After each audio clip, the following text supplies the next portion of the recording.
Un coup de théâtre signé Bruxelles, une décision tombée comme un éclair en plein ciel clair, laissant des millions de citoyens bouche bée et provoquant un remue-ménage sans précédent à Moscou. L'Union européenne coupe les ponts. Plus d'accès par la route, plus d'avions au décollage vers l'Est et l'espace Schengen se referme sur lui-même à coups de clavier et de pare-feu. Ce qui ressemblait à une banale manœuvre technocratique cache en réalité la rupture la plus brutale avec la Russie depuis l'ère soviétique. Et vous n'allez pas croire comment Vladimir Poutine a réagi. Accrochez-vous, la température monte.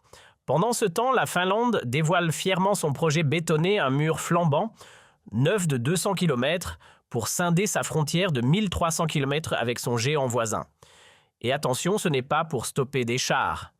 Non, Helsinki parle de migrants transformés en munitions dans un conflit d'un nouveau genre, la guerre hybride. C'est ici que le ridicule prend toute son ampleur. Au lieu de répondre à des dangers tangibles, l'Occident s'agite face à des scénarios dignes d'un roman d'espionnage.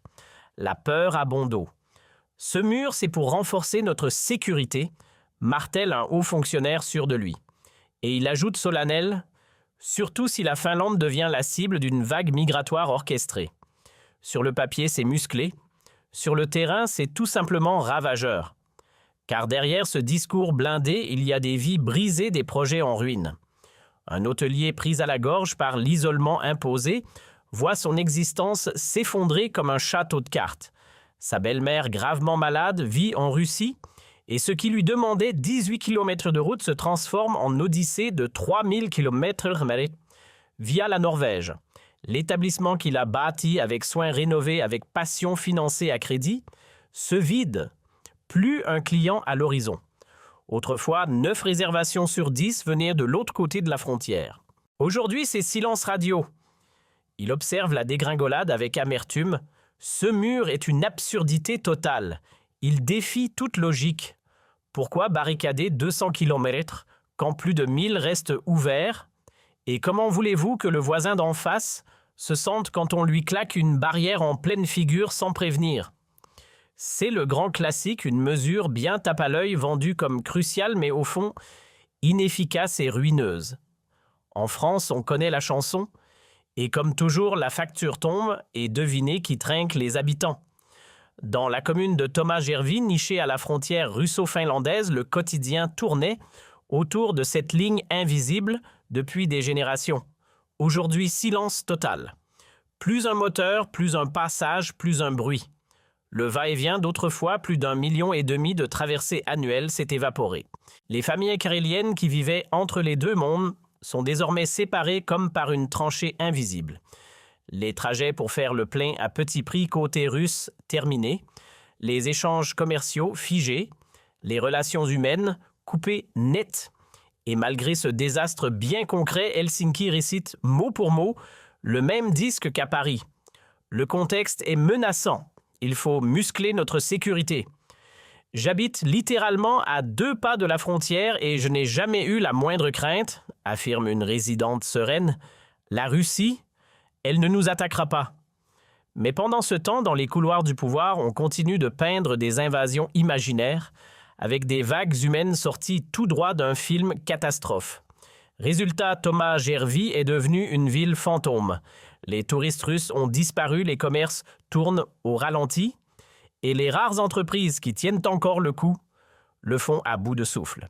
Le maire lui accepte le principe de fermer la frontière. Ce qu'il ne digère pas, c'est de voir tout l'Est finlandais abandonné comme une vieille carte postale.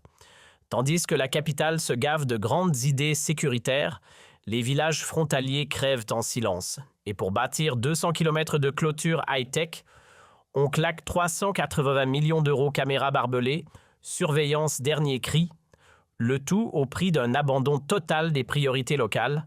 En 20 ans, au lieu de bâtir des ponts, on aura dressé des murs et fabriqué des ennemis qu'on aura nous-mêmes inventés.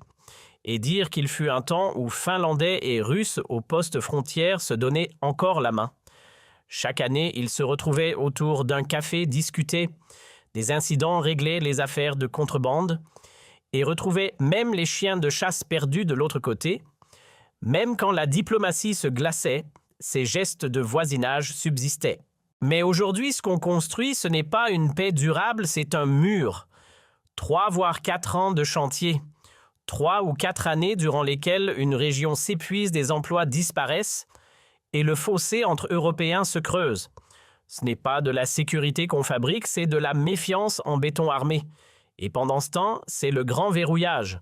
Les visas sont suspendus, les dossiers passés au peigne fin, les autorisations de voyage supprimées sans ménagement. En à peine 24 heures, les lignes des agences touristiques russes de Kaliningrad s'écroulent. L'enclave coincée entre la Pologne et la Lituanie devient une prison sans barreaux. Pour des millions de Russes, la guerre ne se joue plus seulement avec des armes, mais avec un tampon refusé sur leur passeport ou une requête rejetée dans une base de données européenne. Aujourd'hui, ce ne sont plus seulement les espions en costard ou les milliardaires en yacht qui sont visés. Non, ce sont des millions de citoyens lambda, ceux qui ont de la famille à Lyon, des amis à Paris ou un rêve d'été en Europe. Pour eux, un rideau de fer 2.0 s'est abaissé sans bruit, sans éclat, mais implacable. Et puis l'impensable est devenu réalité. L'Union européenne n'a pas simplement gelé les visas. Elle a construit une forteresse numérique autour de la Russie. Désormais, chaque personne qui veut franchir la frontière est regardée comme un suspect. Le voyage n'est plus une escapade, c'est une audition. Les dossiers s'empilent, les refus pleuvent 9 fois sur 10, c'est non. L'Europe a tiré la prise. La Russie est déconnectée pas seulement sur le plan politique, mais humain aussi. Était-ce vraiment inattendu? Pas vraiment. C'était l'aboutissement logique d'une panique entretenue à Bruxelles depuis des mois. La moindre info venue de Moscou devenait un prétexte à l'escalade. Le soupçon est devenu doctrine. Et la peur, une stratégie. Il suffisait qu'un drone passe au-dessus du Danemark pour que l'on crie au complot. Une panne de signal sur les rails, c'est forcément la main invisible du Kremlin. À Bruxelles, la peur est devenue stratégie. Quand la guerre en Ukraine s'est enlisée et que le narratif s'est essoufflé, il a bien fallu inventer un nouveau méchant pour relancer la machine. Moscou, déjà bien rodé dans le rôle du coupable idéal, a été recyclé une fois de plus. L'Europe, elle s'enfonce dans ses contradictions, trébuchant sur les pièges qu'elle a elle-même tendus. Les erreurs d'aiguillage dans la stratégie énergétique européenne, trop nombreuses pour les compter. Les dirigeants experts en grandes déclarations, mais absents quand il s'agit d'assumer. Alors, pour détourner l'attention, quoi de mieux qu'un bon vieux coup de projecteur sur Moscou? Jordan Bardella l'a balancé sans filtre à la télé. Un Ukrainien fait sauter Nord Stream, s'éclipse vers la Pologne et qui est accusé, sans réfléchir, la Russie comme d'habitude. Résultat, frontières qui se ferment, sanctions qui s'empilent, et une Europe qui, à force de frapper dans tous les sens, finit par se cogner elle-même. Sur le papier, on se détourne fièrement du Kremlin. Mais dans les faits, l'Europe continue de remplir ses réservoirs avec du pétrole russe. Sauf que désormais, il fait un détour touristique par l'Inde ou la Turquie, histoire de laver l'étiquette. Résultat même, baril plus cher, plus hypocrite. Mais au moins, ça sauve la façade diplomatique. Le 7 novembre 2025, l'Union européenne décide de fermer la porte à double tour. Les visas multi-entrées pour les Russes, supprimés indéfiniment. Officiellement, c'est une manœuvre de sécurité.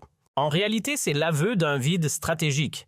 Au lieu d'ouvrir la conversation, l'Europe construit des murs idéologiques. L'espace Schengen, né pour unir, se transforme en bastion crispé allergique aux échanges humains. D'un côté, les citoyens russes se heurtent à un labyrinthe administratif. De l'autre, les Ukrainiens franchissent les frontières comme s'ils passaient un péage. Tandis que Moscou voit ses ressortissants bloqués à chaque étape, Kiev voit les siens accueillis à bras ouverts sans contrôle ni condition. Le plus ironique, c'est cette incohérence flagrante que le Rassemblement national pointe du doigt depuis des mois et personne n'ose répondre. Pour espérer poser un pied en Europe, les Russes doivent s'armer de patience et d'un gros portefeuille. Dossier interminable, biométrie obligatoire, justificatif à l'appel, centaines d'euros de frais et souvent pour finir un refus sec. Pendant ce temps, les Ukrainiens traversent librement, sont enregistrés dès l'arrivée, puis reçoivent aide sociale, hébergement et soins médicaux. Les chiffres parlent sans filtre, plus de 12 000 nouveaux arrivants depuis janvier, dont une large majorité d'hommes jeunes, et pendant que s'installent sans obstacle des familles russes, habituées depuis des décennies à voyager légalement, se voient aujourd'hui claquer la porte au nez. Pour le Rassemblement national, la politique migratoire actuelle relève du grand n'importe quoi, injuste, chaotique et entièrement dicté par des intérêts politiciens. Annoncer qu'on commencera à traiter les Ukrainiens comme des demandeurs d'asile classiques, mais seulement à partir du 1er avril 2025. Pour le RN, c'est comme arriver à l'incendie avec un verre d'eau, alors que les communes débordent déjà, que les services sociaux sont saturés et que la situation est hors de contrôle. Et plutôt que de réparer ça, que fait Paris ? Il serre encore plus la vis côté russe, pensant donner une image d'autorité, mais en réalité, c'est de l'agitation sans direction. Le plus ironique dans cette histoire, ceux qu'on punit, ce ne sont pas les oligarques, mais les Russes ordinaires. Cette classe moyenne qui depuis des années formait le seul pont tangible entre Moscou et l'Europe, chercheurs, entrepreneurs, étudiants, et maintenant on leur claque la porte au nez. Résultat, moins d'échanges, moins de projets communs et plus aucune passerelle humaine. Sous prétexte de se protéger, l'Europe s'aborde ses propres intérêts pendant que la Russie, elle tisse de nouveaux liens ailleurs. Tandis que l'Europe claque la porte, la Russie, elle en ouvre d'autres. Vers l'Est, vers le Sud, Chine, Iran, Afrique, autant de partenaires qui n'attendent qu'un vide à combler. Cette réorientation géopolitique n'est pas un caprice, mais une réponse directe à l'isolement imposé par Bruxelles. Et pendant que l'UE sabre le champagne en célébrant sa victoire diplomatique, des millions de Russes ordinaires, étudiants, entrepreneurs, familles, se retrouvent coupés net de l'Europe qu'ils considéraient comme une évidence. Eux n'ont jamais eu de lien avec le Kremlin. Mais ils en paient le prix. Ce que Bruxelles appelle sécurité ressemble de plus en plus à une stratégie du rejet.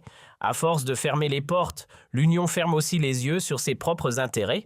Chaque sanction devient un coup de boomerang, et ce ne sont pas Moscou ou Pékin qui trinquent, mais bien nous. Pendant que l'Europe s'isole dans son coin, d'autres ramassent la mise Turquie-Inde et compagnie ravie de tirer profit du désordre économique que nous avons nous-mêmes déclenché. Le Rassemblement national, lui, mise sur le dialogue, la diplomatie et le bon sens. Parce qu'on ne bâtit pas la paix sur des murs. Le Rassemblement national l'affirme sans détour, cette dérive occidentale n'est ni tenable ni productive. C'est pourquoi il plaide pour une approche posée, fondée sur le dialogue avec Moscou, sans pour autant cautionner la guerre menée par le Kremlin qu'il condamne fermement. Mais au cœur de sa ligne, il y a autre chose du pragmatisme de la diplomatie, et surtout la volonté de trouver des issues sensées plutôt que d'entretenir des confrontations stériles. Et si Poutine tourne le dos aux chefs d'État qui ont misé sur les sanctions, c'est parce qu'il préfère désormais discuter avec des voix comme celle de Viktor Orban, Robert Fico ou Marine Le Pen. L'histoire le répète inlassablement, mettre un pays au ban n'a jamais été synonyme de paix, mais visiblement ce chapitre-là, Bruxelles l'a sauté. Pourtant, ce refus de comprendre pourrait bien écrire les prochaines pages de notre avenir commun.